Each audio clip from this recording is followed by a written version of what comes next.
హైదరాబాద్ పోలీసులు surprise day drunk and drive తనిఖీలు చేపట్టారు. మింట్ కాంపౌండ్ లో చేపట్టిన ఈ స్పెషల్ డ్రైవ్ లో traffic joint CP Joel Davis పాల్గొన్నారు. ఉదయం కూడా కొందరు డ్రైవర్లు మద్యం సేవించి వాహనాలు నడుపుతున్నట్లు గుర్తించామని, అందుకే కేవలం రాత్రి వేళల్లో కాకుండా పగలు కూడా తనిఖీలు చేస్తామని వెల్లడించారు. 35 మంది స్కూల్ బస్ డ్రైవర్లు మద్యం సేవించి వాహనాలు నడుపుతూ పట్టుబడ్డారని తెలిపారు. ట్రాఫిక్ జామ్ లేకుండా ఇకపై పగటి వేళల్లో కూడా డ్రంక్ అండ్ డ్రైవ్ తనిఖీలు జరుగుతాయన్నారు traffic joint CP Joel Davis. ఇక మైనర్ల డ్రైవింగ్ పై స్పెషల్ ఫోకస్ పెట్టినట్లు తెలిపారు. మైనర్లు డ్రంక్ అండ్ డ్రైవ్ లో పట్టుబడితే కఠిన చర్యలు తప్పవని హెచ్చరించారు. ఇప్పటి వరకు మైనర్ల డ్రైవింగ్ పై 4500 కేసులు నమోదు చేశామని, అందులో 2800 వాహనాలు వెహికల్ రిజిస్ట్రేషన్ క్యాన్సిల్ కోసం రవాణా శాఖ అధికారులకు సమాచారం ఇచ్చామని వెల్లడించారు.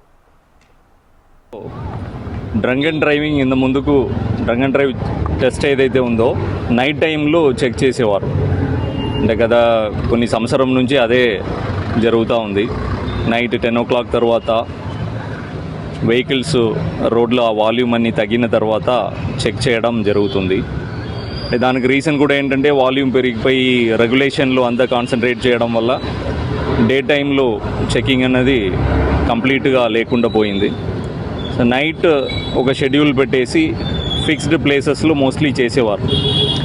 రీసెంట్గా ఈ స్కూల్ బస్సెస్, ఆటోస్ ఇవన్నీ ఒక డ్రైవ్ లాగా తీసుకొని స్కూల్ ఓపెనింగ్ టైంలో మేము మార్నింగ్ టైము, ఈవినింగ్ టైము అట్లా చెక్ చేయడం స్టార్ట్ చేసినాం.